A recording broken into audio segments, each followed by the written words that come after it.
Donald Trump took to Truth Social with his Christmas message, and he was talking about a lot of things. It was mostly a ramble, but what was he going on about? Well, it wasn't a message of peace and wishing everybody Merry Christmas, not really.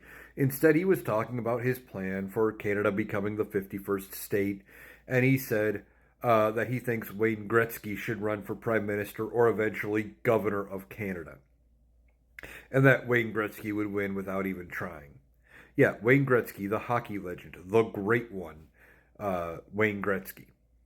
Now, you don't have to worry. Canada's not going to become the 51st state. There's nothing Donald Trump can do himself to really make Canada a state. The statehood process is way more complicated than Donald Trump saying it's going to happen.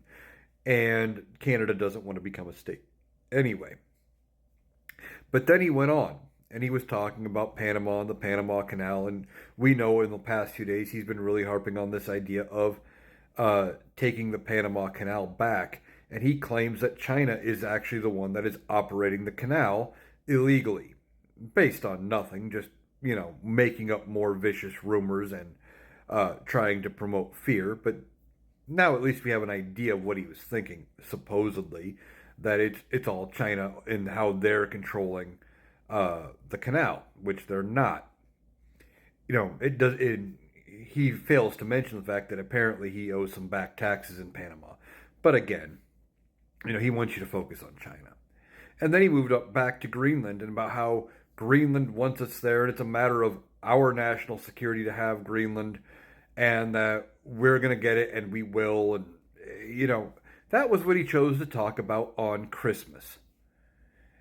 Instead of having a message of unity, a message of peace, and a message of goodwill for people, he's focused on Wayne Gretzky, the Panama Canal, and Greenland. It's not based in reality, and I think Donald Trump is proving day by day as he's talking about these random things and these things that could never happen. If he really tries to make a push for Panama or Greenland or Canada or whatever, he's going to end up backing the Republicans into a corner to the point where they're not going to have a choice but to have to stand in opposition of him, and potentially either through the 25th Amendment or impeachment, end up having to remove Donald Trump because he has gotten that unhinged and dangerous.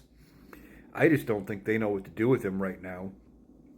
I think they are hoping to get him past the goalpost of inauguration and then deal with it after that point, because there's always been a question of what would happen if the president-elect does not make it to inauguration. Does it become the vice president-elect who becomes president? Things like that. We have never had to deal with it, so I think Republicans don't want to deal with it. They want to just keep putting up with Donald Trump for as long as they have to. And then once he's inaugurated, the pushback is going to begin, because this stuff, it doesn't make any sense. It's just weird fantasies that he's having. And he's, sending it out on Truth Social for everybody else to hear.